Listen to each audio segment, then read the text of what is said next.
orang-orang influencer ini banyak yang mengagung-agungkan bahwa di kripto ini pasti untung. Pada saat nanti aset kripto harganya turun, ya turun begitu tajam, itu pasti banyak sekali nasabah yang melaporkan. Sama juga seperti kita main di saham, ya di derivatif, komoditas. Kalau harga minyak mentahnya turun, ya semua juga akan turun. Kalau orang bilang nggak mau kerja keras, tapi dapat duit. Mana ada di bisnis ini? Kalau orang baru datang, kemudian 3 bulan melakukan edukasi, ya kemudian mereka tertarik, ya harapan untuk lebih besar.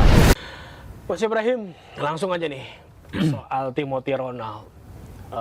Kita ngomongin konstruk penipuannya dulu deh sebelum kita ngomong ke yang lebih luas lagi gitu kan. Apa sih yang abang lihat soal Timothy Ronald ini dan kasusnya ini? Ya jadi gini, sebenarnya transaksi ya di bursa kripto, kemudian derivatif, sekuritas, ini memang transaksi yang beresiko.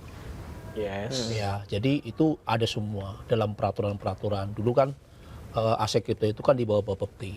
Jadi hampir sama dengan di derivatif juga. Resikonya luar biasa. Jadi ada bisa nasabah mendapatkan keuntungan, bisa nasabah mendapatkan kerugian.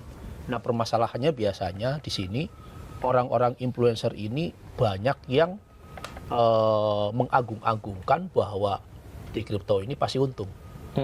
Iya kan? Itu pasti untung. Karena gini, pada saat bursa kripto, ya salah satunya adalah Bitcoin, itu menjadi instrumen investasi ya di seluruh dunia, Amerika, kemudian Eropa.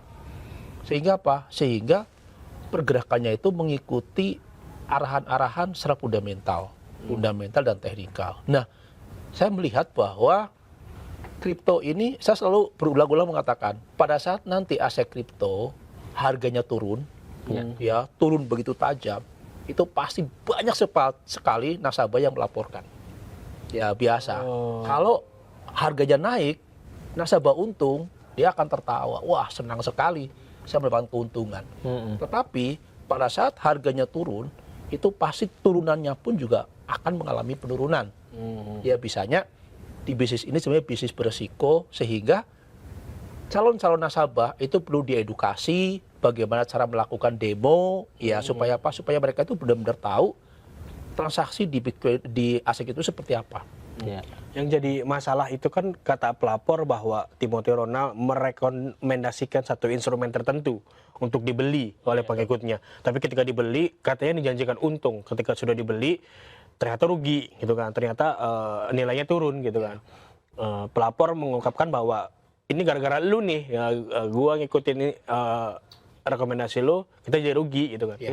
Jadi seharusnya pada saat memberikan satu rekomendasi itu ada disclaimer-nya dong di bawah, ya kan, bahwa saya memberikan rekomendasi belum tentu bisa untung bisa rugi. Nah mungkin disclaimer ini nggak ada, ya sehingga apa? Sehingga murid-murid dari Timothy ini mereka tuh percaya 100%, apalagi mengatakan Timothy, dia mengatakan apa?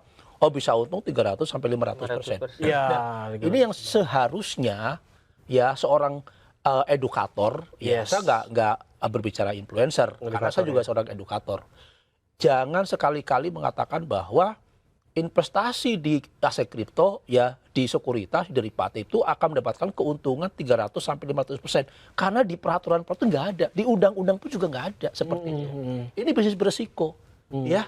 Jadi iming-iming 300 sampai 500% keuntungan ini yang membuat kaum di sini Gen Z, ya mereka tertarik. Wah, saya akan mendapatkan keuntungan sampai 300 sampai 500%, tinggal duduk manis, kemudian untung.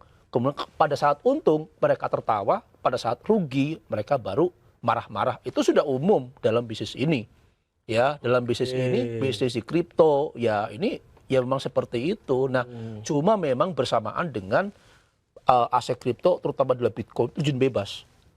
Ya kan, turun begitu dalam, sehingga turunan-turunannya pun juga termasuk koin-koin ini pun juga mengalami penurunan. Jadi sangat wajar sekali. Sama juga seperti kita main di saham, ya di derivatif, komoditas. Kalau harga minyak mentahnya turun, ya semua juga akan turun. Cuma lagi-lagi ingat bahwa di bisnis ini bisnis beresiko. Jangan memberikan iming-iming keuntungan. Ya, ada orang bilang bahwa keuntungannya adalah di atas 20%. Itu nggak boleh. Kita tidak boleh ada iming-iming. Kemudian, yang kedua, seharusnya Timothy ini masuk di penasehat.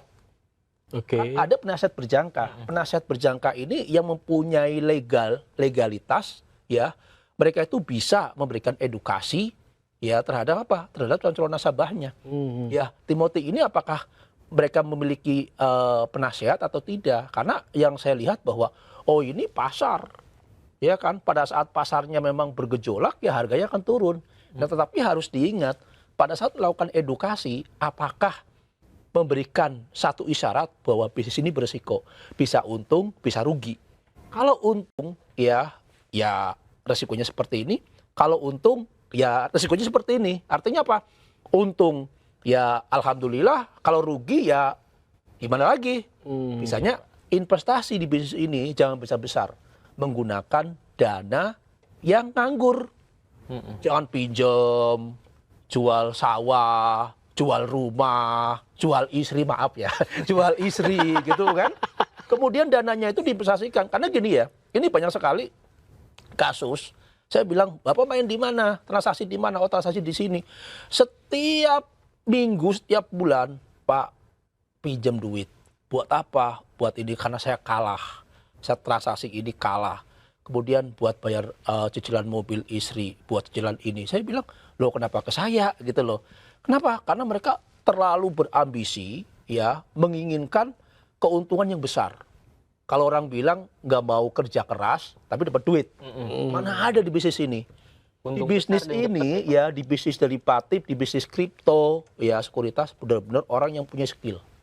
Oke. Orang yang punya keahlian. Kalau orang baru datang, kemudian 3 bulan melakukan edukasi, ya, kemudian mereka tertarik, ya, harapan untuk rugi besar.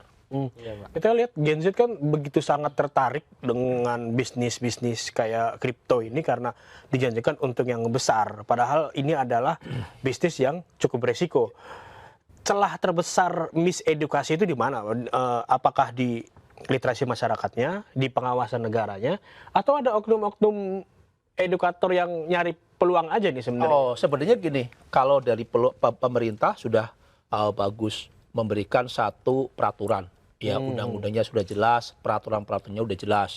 Kemudian kalau edukasi, pasti kalau mereka benar-benar terikat ya dengan bursa kripto, pasti akan membahas yang istilahnya sesuai dengan regulasi yang ada.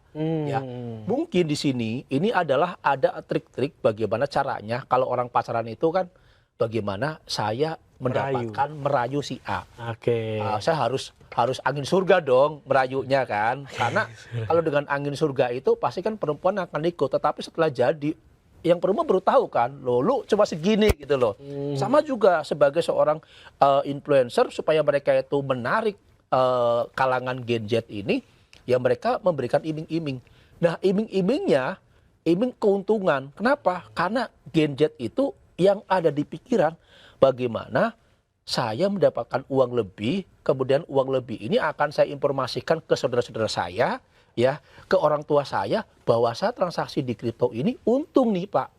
Dengan dana segini, mungkin di awalnya itu untung, ya kan, mungkin tambah lagi, udah, ya, jual tanah deh, jual mobil deh, jual rumah deh, ya kan.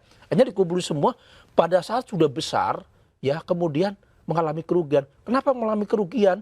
Ya karena mereka tidak berpikir bahwa bisnis ini semakin banyak uang, kerugiannya pun juga semakin besar. Iya. Ya ini yang nggak tahu. Ya kalau mau masuk jangan besar-besar dah. Ya kan? Ya 100.000, ya kan? 200.000. Kalau seandainya untung, alhamdulillah. Kalau rugi nggak marah, ya kan? Kalau sampai miliaran kayak gitu, sekarang Gen Z sampai masuk 2 miliar. Dari mana uangnya? Iya kan? Pasti uang orang tua. Nah, pada saat mengalami kerugian, pasti orang tua akan menagih ke anaknya. Uang saya mana? Katanya mau ada keuntungan 300-500%. Bayangkan kalau dalam 1 bulan, ya, 1 miliar, kemudian untungnya 300-500%. Waduh, luar biasa. Gue dapat 5 miliar ini. Iya, Pak. Ya, saya pun juga kalau dikasih kayak gitu, saya nggak mau angkat tangan. Saya nggak mau. Karena ini berisiko tinggi dan ini bisa-bisa pidana.